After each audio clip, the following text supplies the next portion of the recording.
So we're back on our, do you know this is the 3rd week? I mean, I can't believe how quick it's going. We've got like another 3, I already put the V's on there, another 3 weeks to go. So today, when we were talking about, what was it again we were talking about? Oh my god, my brain is so... So we're talking about like how to tell family, children, anyone in the household, anyone you know about autism. Yeah, which was, they were quite formal. How to tell them. Yeah, and they went through different strategies and stuff, and they're going to give us information. So we've got some information to put on the YouTube thing, which I'll be doing here. So when to tell your child about the diagnostic, so when they've been diagnosed with autism, so when it's appropriate, age appropriation was part of it. When they're struggling with wide variety of things, explaining autism to them would be beneficial. She talked about different things that was out, wasn't it? Like different books. There's loads of videos on YouTube as well, and I have got. She's going to send the link, so I will send them to you. I'm doing a lot of them, so do apologise. How to tell your child about the diagnosed. So she talked about famous people, wasn't it? Yeah. Saying about the right environment. I mean, with Corey, he wouldn't understand, would he? No. At the moment. So it would be really difficult to sort of like explain this to Corey. So his developmental age is a 6-year-old, where he's actually 9. Yeah. So I think it depends on every child. What's there, but they had video. I don't know. I mean, we've watched the clips of it today, of the YouTube videos about to sort of like explain with children. They were teenagers, mind me, weren't they? There was also, I think I got that there. And she just that there's never a right age to tell your I think child. you've just it all got goes on them and their needs. That's right. When they know they're different, so that's when you would tend to explain it more to them. Yeah, and choosing the right environment. So if they're having a meltdown, there's no good telling them then, is there? She told us about famous people that are unsuccessful people that's got autism. I was really surprised how I mean, Anthony Hopkins, you wouldn't have thought that, would you? Guy Martin was another one that she that I recognised as the name. We talked about the importance they may feel so different to the rest of the world. They are autistic and may help them to find their place. Learn about the diagnosis may lead them to research in the condition, to learn more through book, online, etc., to feel more at ease at. She gave us a load of support things, so she kind of repeated last week's where to take them and activities.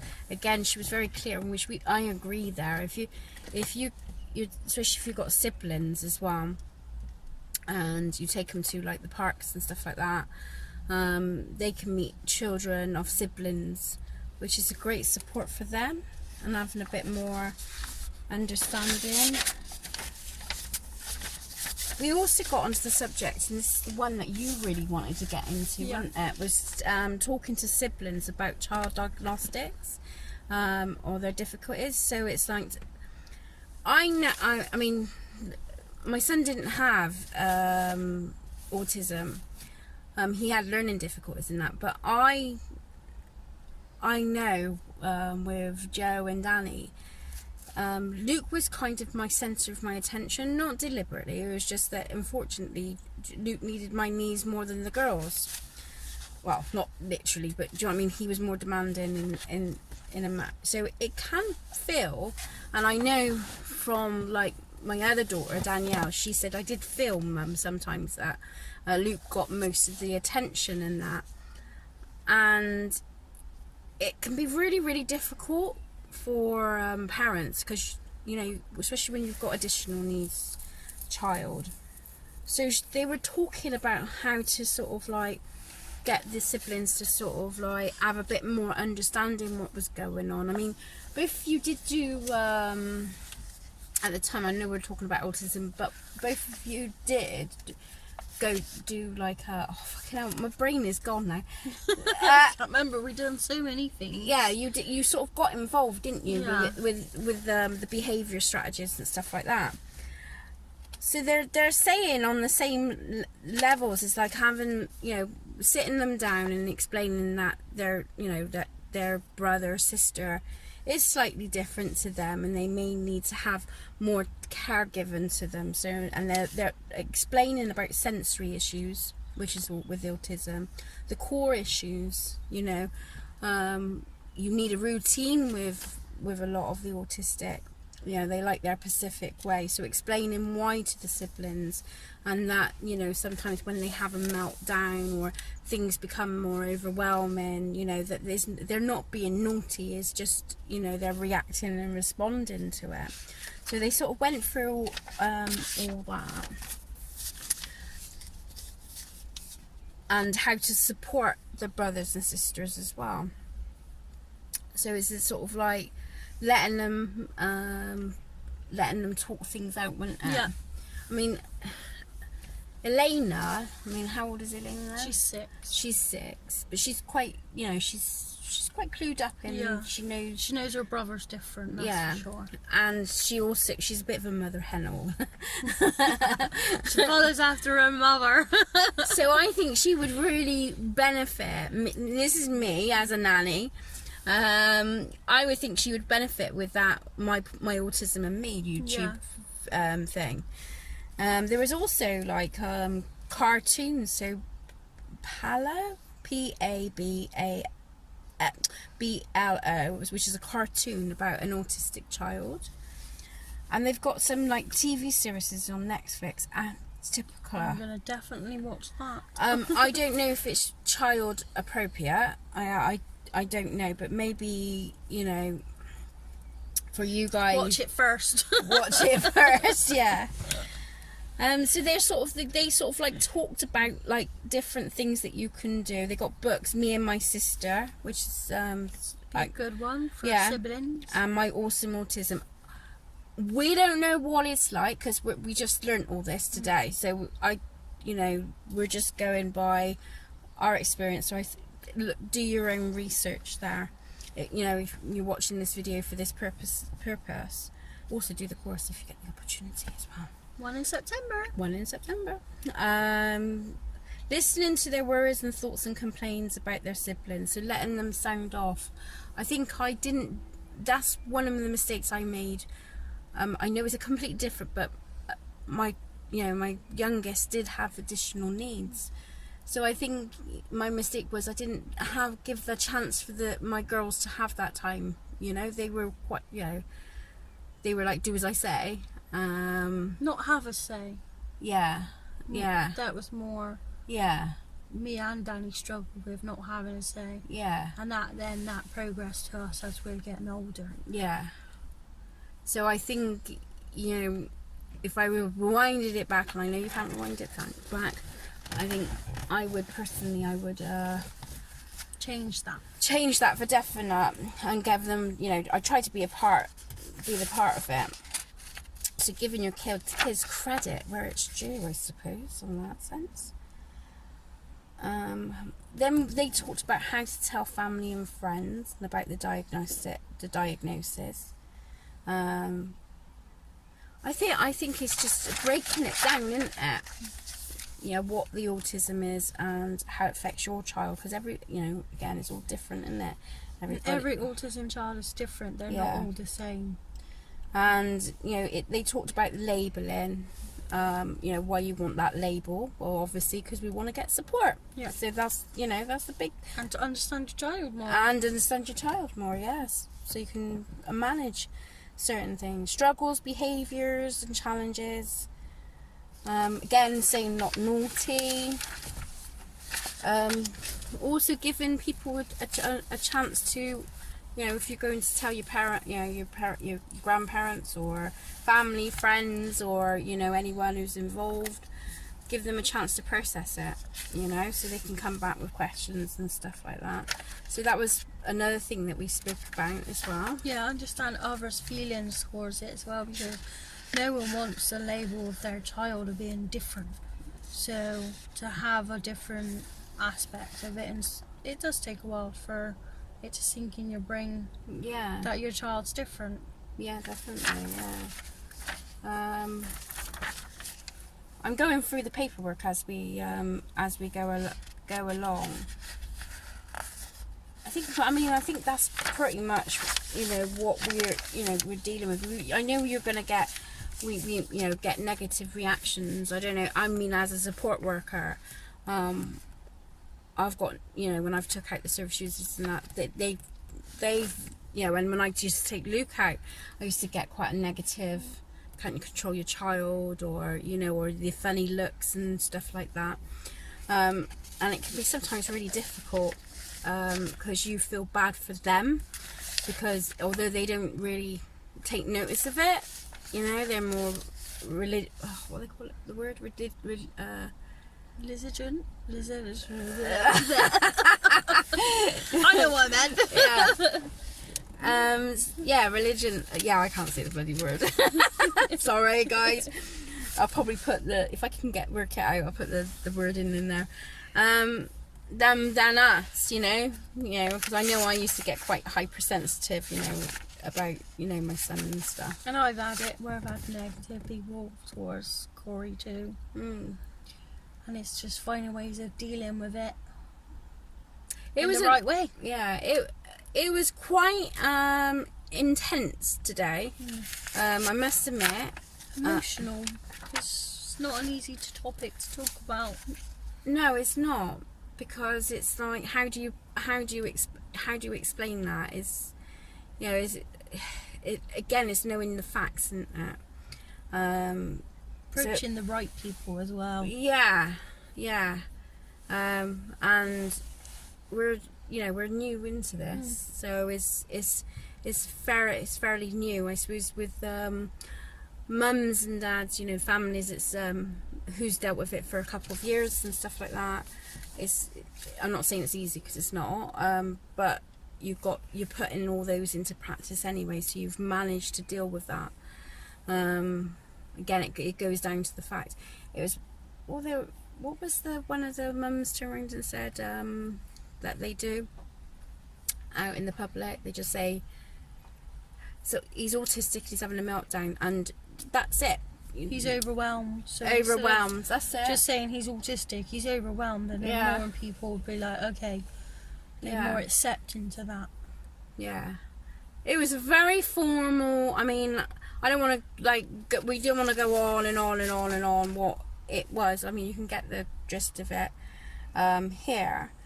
It was, I mean, a lot of the classroom was quite quiet, you know, so it is a sensitive subject to a lot of people, and it is, you know, I suppose when you sort of grow and learn how to deal with as certain and when situations, as and when, but I love the fact that, right, back again, I'm not sure how long this is going to last because I'm running out of room.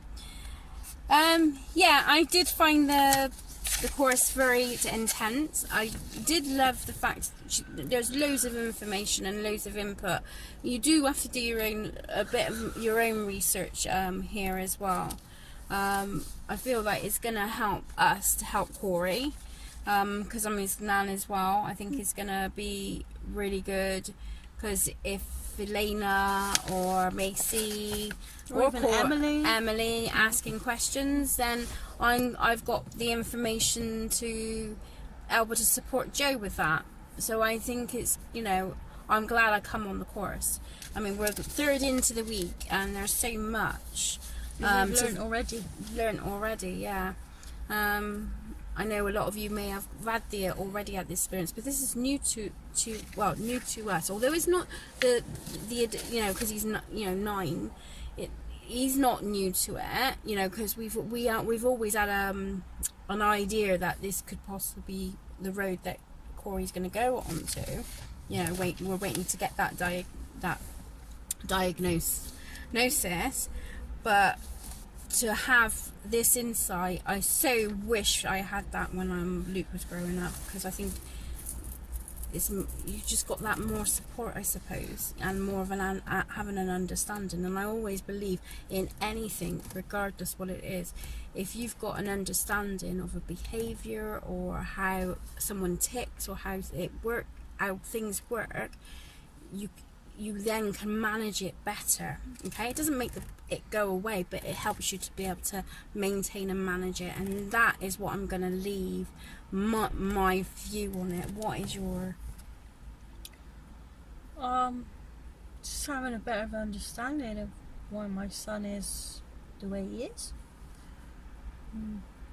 Just helps me support him the way I can, as well as support the girls too, and their better understanding of it too. Yeah. And I think with all the little tools in this box of this information and where to go and find it, is going to give you more of an insight. Definitely. So that is our 3rd week into it. Apologise again because I think it's cut out, so I'm going to be able to, I'll do a bit of my editing and stuff and be able to put that into it. And next week is education and support. So depending on how long-winded this video is, I might put the two together, join it together like I did the last time. Yeah, so that's it for us this week. So we're off now. We's out. Over and out.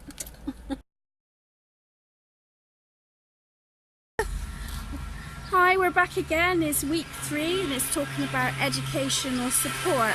Bye. The first part, I'm going to say, one of the ladies in the group, she was talking about autism. She was explaining to us, autism is like a fruit bowl. You know, like you've got bananas, grapes, apples, pears, and it just gives you different aspects. Because everybody's got different needs, so it goes on different spectrums. But what they've done, they spoke about a lady called Lorna Wing. She created a diagram to do with autism and different Dyspraxia, dyslexia, ADHD. Yeah, so it was like kind of like, so it, because now they've changed it now, so they haven't wrapped autism as they've done high it functioning or autism or Asperger's. Is just autism now. Yeah, so I had to do that because I quite like the way she said it's a fruit bowl. I thought that was pretty cool. Anyway, we'll get back to that. So it talked about educational support. So they're like how you manage your educational experiences, when to talk to someone about your needs or the differences, what to tell them, who to talk to, how to talk to educational professionals we went through today, what to do if things didn't go to plan. So, you know, if you're having really bad difficulties with the schools or Senkos. She also they also talked about, you know, going with your gut if you felt like, you know, your child wasn't right. Because, you know, I don't know about you, but when I was bringing up, before I was bringing up my son and that, when you're first time mum, it's your first time with everything. So it gets a bit overwhelming, doesn't it? You know, you're the voice for your child, which, you know, is great. But it can, you know, to do with the confidence. So it's saying, oh, I don't know if I can be bothered to talk to them. I don't know if I don't know if I can be bothered, or what do I say, or perhaps I'm just overreacting. But they're saying go with your gut. If you feel like there's something going on with your child, speak to the teacher. Okay, and that's all aspects, isn't it, really? Also talks about like how to approach the teacher as well. Talk about your child's needs. Yeah, and you know, say for instance, you know, we've got some things. If your child is sensitive to sound, do they need to wear ear effectors? They talk about that, you know, how to sort of like bring that to the teachers. So any sensory things they got, like Corey, he's got a lot of taste. He's really particular with food, and he can be with sound too. So the school needs to know. So it's like how to they tell you how to approach the school on these aspects, okay? When to talk to the school about your needs, when he starts a new school, a new setting, if their behaviour at home changes, parents' evening, if your child begins refusing to go to school, when your gut reaction says so, which we just said that. Yeah. Another one, they created tools. So the tools is looking at websites to do with Equality Act 2010. Yeah. Make sure you know your laws. Yeah, make sure you know your laws. She also said if you get the opportunity, print it out. So when you go to like, so it helps with reinforcement and actions, and it helps when you go to like meetings and stuff like that. So you're knowing your stuff, okay? Email from Paul's teacher. So I've put notes down here, so to sort of like speak to you guys. I know myself, like, you know, when I was approaching the teacher, I mean, my son, he was quite a complex, and we always had like problems with him at home as well as in the school. So I used to do a lot of emails to the teachers. So if there was any changes in the school, or there was a behaviour that I was, you know, that was new or fresh, or if he hadn't slept, I used to write it down in emails. But they're also saying, you know, if you've had like conversations, like say if you've gone to the meetings and you've had these conversations, put your notes down in an email stating, you know, what was spoken about. If you've made a phone call, put it in an email to the school to say that you've spoken about it. The actions that all the teachers and everyone's going to take too. Yeah, so they talk, you know, they've gone through this. I mean, we're doing a brief discussion here, what they're doing. I mean, it's more going to be for Joe, really, than, you know, where it comes from. But it's still great stuff, great information. Again, they're saying about getting organised. And I'm telling you now, when you're going down this road with your child, you get lots and lots and lots and lots of paperwork. Lots. You need a separate file just for that. I would say a separate file for your doctor's notes, like your paediatricians and stuff like that. Finances, because obviously if you're applying for I got a big drawer thing. Yeah. So I got my finances, and my partner got his stuff, and then I got all of Corey's documents from the paediatrician, and keeping it all together, but it's all in document order and dates, because when they're asking for this information and that information, you need all that for like DLA. Yeah, that's what I was saying about finances, having your DLA forms and stuff like that. Okay. So it's saying managing, yeah, things to remember.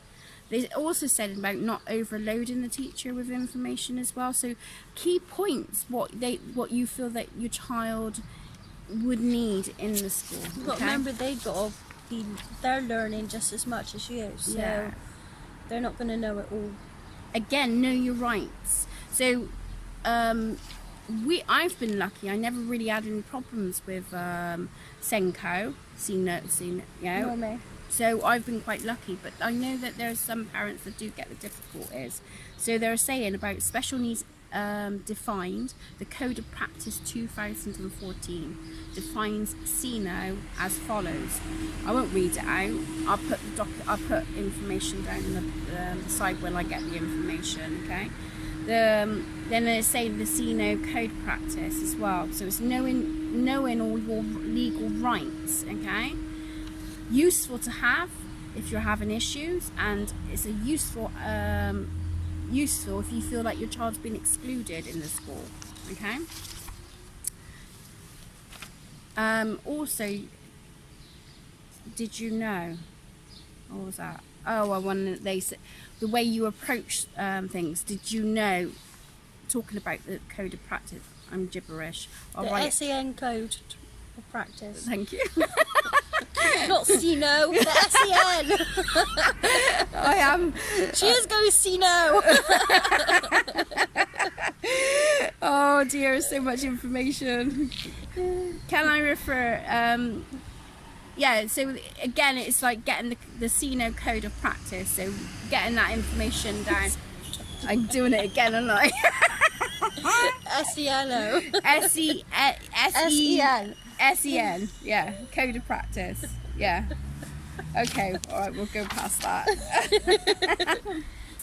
They talked about who to talk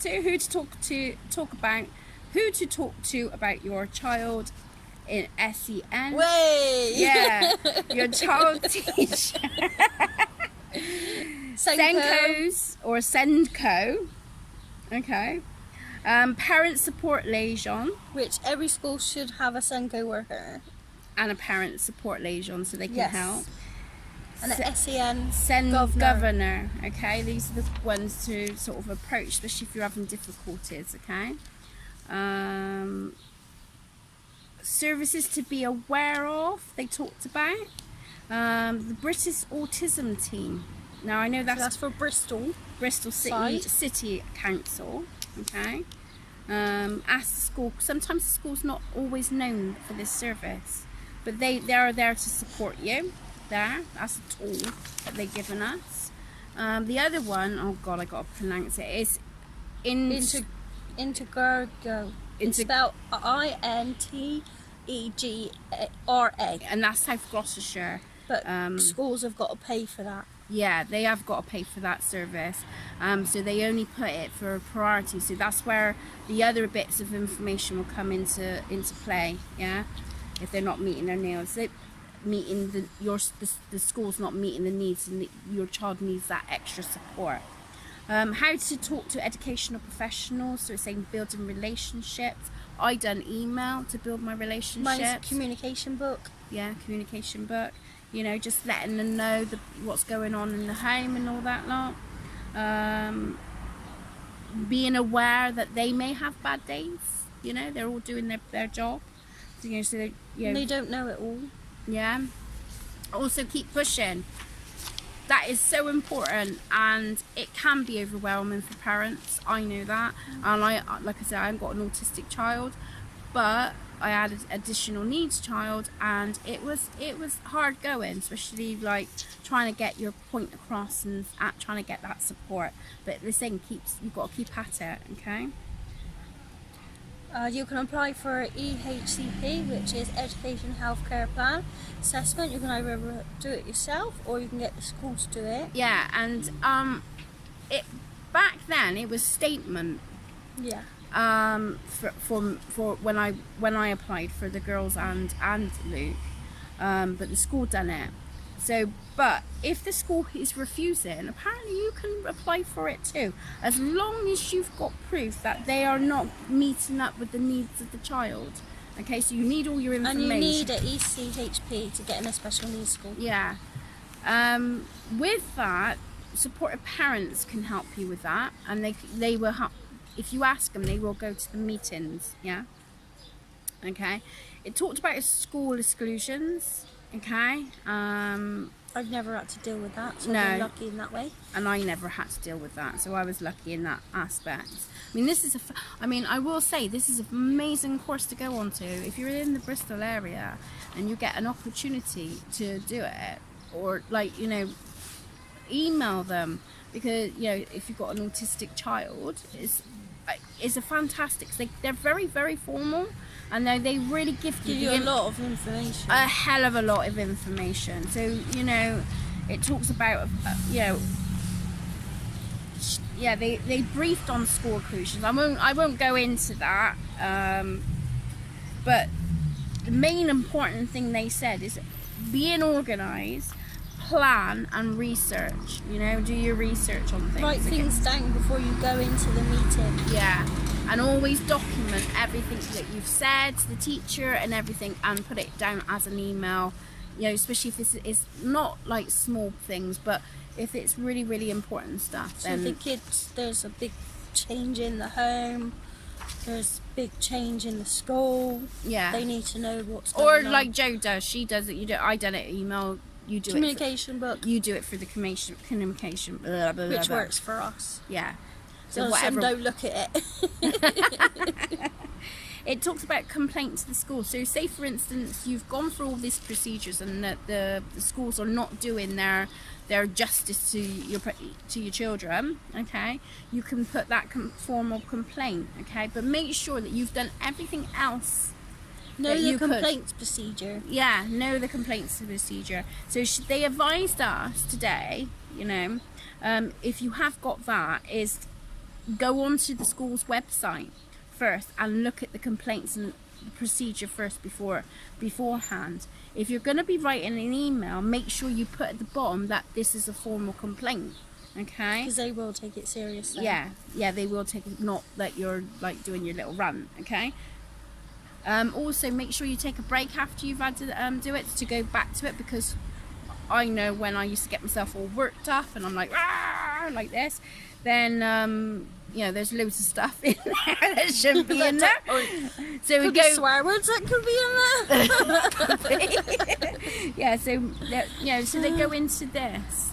I'm gonna look into. Me and Joe's gonna look into this Laura Wing. I don't know much about her, so we were just told about her today. So that'll be interesting. So that'd be interesting. Next week we're learning about challenging behaviour. Yeah. So what did you find? Because obviously it's gonna be more. Just know the right procedure, which way to go to if I was to deal with that situation. Yeah. And how to approach people without coming aggressive. Yeah, because it's a really sensitive subject, isn't it? So it because all you want is the best for your child, and the teachers want the best for your child. Of course you do. Of course you do. Of course you do. And then, well, they wouldn't be teachers otherwise, would they? But yeah, I think that's all we fighting the fight, as they say. It's ongoing. Yeah. It's hard work. It is hard work, but it's worth it in the long run. And just remember, you need your ECHP to get in a special needs school. ECPHD? The statement. We've never had a statement. Is it all changed now, is it? It's called a ECHP. Oh, you never had a statement. No, You have to. Or did he have one? I don't know. So many years ago now. That was years ago. Years ago. But that, brilliant. Thumbs up again. Thank you. And we Bristol Autism Support. We're enjoying the course and it's really great. 2 more weeks left. 2 more weeks left. Oh my god, it's gone so quick. And so right. We out. Bye. Bye. Hi, we're back again. We've just done our week 3 education and support. It very, very informal. It talks about when you have issues with your child when you're in stop. Sorry, go. Go. I already pressed it. Go. It's not.